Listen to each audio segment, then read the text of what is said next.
प्रणाम मेरे प्यारे निराकार परमात्मा गुरुदेव सदगुरु श्री आदिनाथ जी। लव यू गुरुदेव। एक दिन मेरे बेटी ने मुझे फोन करके पूछा कि मम्मी आप देर रात को मैं सूक्ष्म रूप से मेरे घर आए थे क्या?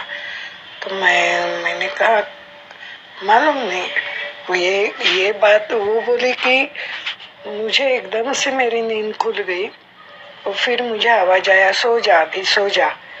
वो आपका ही आवाज था मम्मी।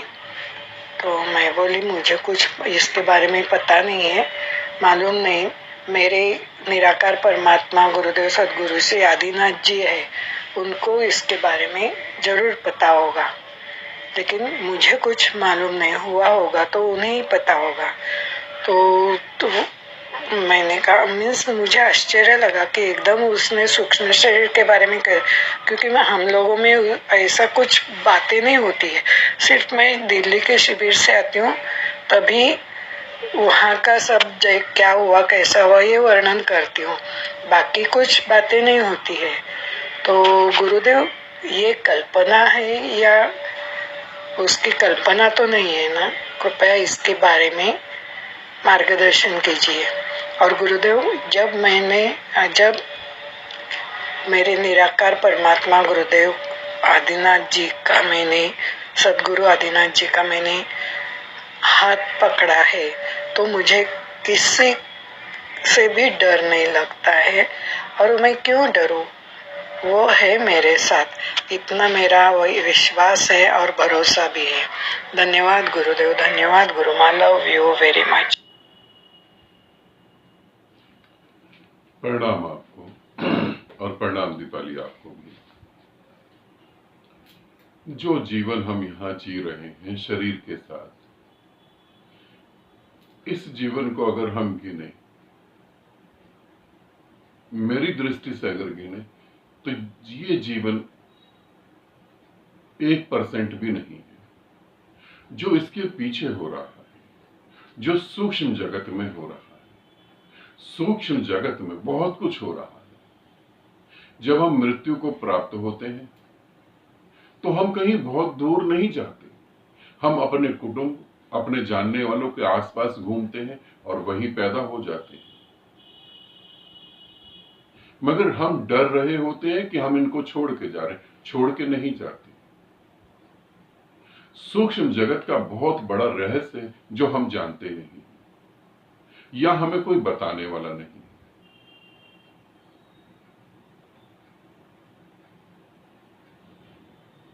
अब एक साधक अगर साधना करता है और उसका सूक्ष्म शरीर निकलता है, तो सूक्ष्म शरीर जब निकल के गति करता है तो वो पहले तो वही गति करता है अपने आसपास में, साधकों के बीच में, रिश्तेदारों के बीच में। गुरु तो अभी बहुत दूर है। तुम्हारा सूक्ष्म शरीर गुरु तक पहुंचेगा, ये तो अभी दुर्लभ बात है, अभी बड़ा मुश्किल है, ये तो बहुत दुर्लभ है। अभी बड़ी मेहनत करनी है वहां तक पहुंचने के लिए। ध्यान रखना, तुम अपने शरीर में होते हुए तुम मेरे शरीर के पास आ सकते हो, ये कोई मेहनत का काम नहीं, ये बड़ा आसान है। समय निकालो, बात करो तो तुम आ सकते हो, तुम मुझे छू भी सकते हो, तुम मेरे साथ हंसी मजाक कर सकते हो, ये कोई बड़ी बात नहीं। बड़ी बात तो यह कि तुम्हारा सूक्ष्म शरीर मेरे करीब आ जाए, ये बड़ी बात है। और साधक के साथ अक्सर ऐसा होता है, और साधक यही बहुत बड़ी गलती भी करता है। पंजाब में भी एक साधक हुए,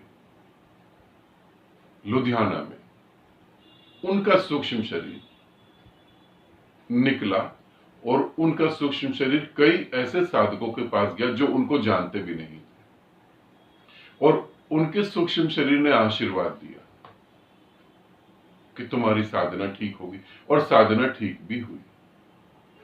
मगर कहां साधक भटक जाता है, इससे भी समझना। अब उन्होंने कहा, जब मेरी उनसे बात हुई, मैंने कहा ये देखो आपका सूक्ष्म शरीर कहां गति कर रहा है। तो उन्होंने कहा गुरुदेव मगर मुझे तो ऐसा कुछ पता नहीं लगता, मुझे तो कुछ ऐसा नहीं हुआ। जैसे दीपाली तुमने कहा मुझे तो ऐसा कुछ नहीं हुआ, मेरी तो कल्पना भी नहीं थी कि मैं बेटी के पास जाऊं, उनकी भी कल्पना नहीं थी कि वो किसी साधक के पास जाए, मगर ऐसा हो रहा है, ऐसा हुआ। फिर साधना का उनका जो है रूटीन खत्म होता चला गया, शरीर कमजोर था, इसी वजह से वो साधना धीरे धीरे खत्म होती चली गई, तो बात खत्म हो गई। अब यहां इस बात को समझना, ये तुम्हारी बेटी की कल्पना है या सत्य है। यदि वो कुछ भी नहीं जानती तो वो सूक्ष्म शरीर की कल्पना कैसे कर लेगी।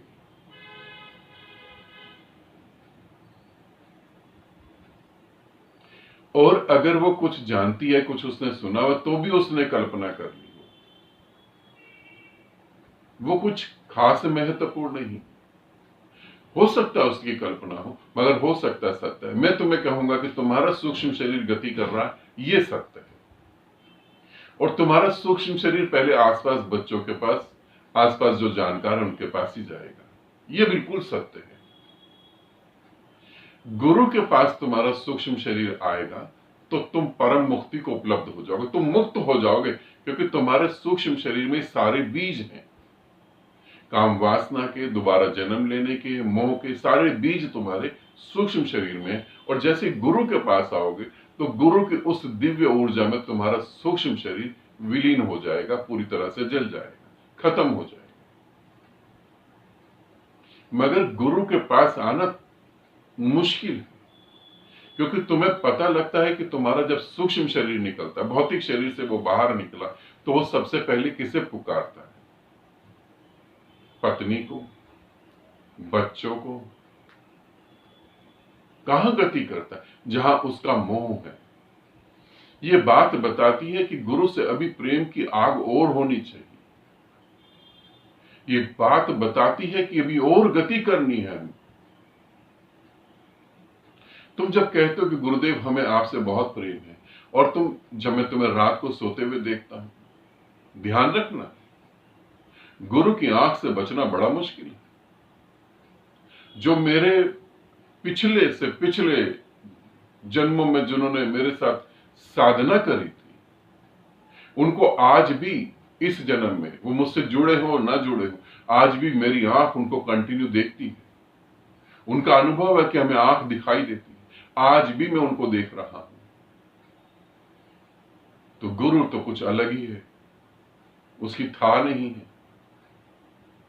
तो जब तुम सो जाते हो तो मैं तुम्हारे सपने देखता हूं, तो सपने देख के हंसी आती है कि तुम प्रेम तो मुझसे करते हो, सपने तुम कुछ और देख रहे हो। ये कैसे संभव है? जब मैं प्रेम करता हूं किसी से तो सपने भी उसी के ही देखूंगा ना। तब हंसी इस बात की आती है कि तुम कैसे अपने आप को धोखा दे रहे हो। अभी तुम्हारा वो प्रेम है नहीं जिसे तुम कह रहे हो। इसी तरीके से दीपाली, अभी समझो, साधना अभी बहुत है, साधना में भी बहुत चलना है। अभी गुरु के प्रति और प्रेम को पैदा करना है, और प्रेम को बढ़ाना है, ताकि तुम्हारा सूक्ष्म शरीर गुरु में विलीन हो जाए। ये जरूरी, हर साधक के लिए जरूरी है। अगर आप गुरु के प्रति बहुत समर्पित हैं, पूरी तरह से समर्पित हैं, और अचानक आपको सपना आ गया कि मेरे भाई के साथ, बहन के साथ दुर्घटना घट गई, बच्चे के साथ दुर्घटना घट गई, और आप घबरा कर उठ गए, तो ध्यान रखना, अभी साधना इतनी पक्की नहीं, अभी साधना अधूरी है। गुरु भी तो तुमसे प्रतिपल दूर चला जा रहा है, गुरु का शरीर भी तो तुमसे दूर चला जा रहा है, प्रतिपल दूरी बढ़ती जा रही। उसको सोच के तुम्हें नींद आराम से आ जाती है। आज तुम मुक्ति को प्राप्त नहीं हो और तुम सराहने पे सर रख के आराम से सो जाते हो। तुम्हें पता है मौत कभी भी आ सकती है, और फिर दोबारा इसी जगह में जन्म लूंगा, ये भी तुमको पता है, और फिर भी तुम आराम से सो जाते हो, ये जानते हुए कि यात्रा भी पूरी नहीं हुई। समझना, गुरु के प्रति समर्पण होना तो ऐसा हो गया कि उसके अलावा फिर कुछ दिखता नहीं, उसके अलावा कुछ समझ नहीं आता। जिस प्रेम को तुम कंट्रोल कर सको, ध्यान रखना, वो प्रेम प्रेम नहीं है, वो सिर्फ मन की चालाकी होगी। जो प्रेम तुम्हें कंट्रोल कर ले वो प्रेम है, जहां तुम्हारी बुद्धि काम ना करे वो प्रेम है। तो दीपाली, मैं यही कहूंगा, साधना में और डूबो और मौन में उतरो। जो घटना घटी वो सत्य है या असत्य, उसे छोड़ो। ये समझो कि तुम्हें आना तो गुरु की तरफ ही था। गुरु ही महत्वपूर्ण है। यदि गुरु को छोड़ा तो दोबारा पृथ्वी पर जरूर आओगे। और मैं ये नहीं कह रहा कि पृथ्वी नरक है। मेरे लिए तो पृथ्वी स्वर्ग से भी बड़ी, स्वर्ग से भी ज्यादा अच्छी है। जहां मैं तुम्हें देख पा रहा हूं, तुम्हें छू पा रहा हूं, तुम्हारे साथ जी पा रहा हूं, तुम्हें प्रेम बता पा रहा हूं, वो पृथ्वी नर्क कैसे हो सकती है? मगर तुम्हारी समझ के कारण वो नर्क है, और इसी समझ को लेकर तुम दोबारा पैदा हो जाओगे। इसका ध्यान रखना। तो दीपाली, साधना को और बढ़ाओ और डूबो जितना डूब सकती हो। जो घटा वो ठीक है पूरी तरह से, मगर और आगे। ठीक, आनंदित रहो, सदा खुश रहो। बहुत बहुत प्रेम आप सभी को।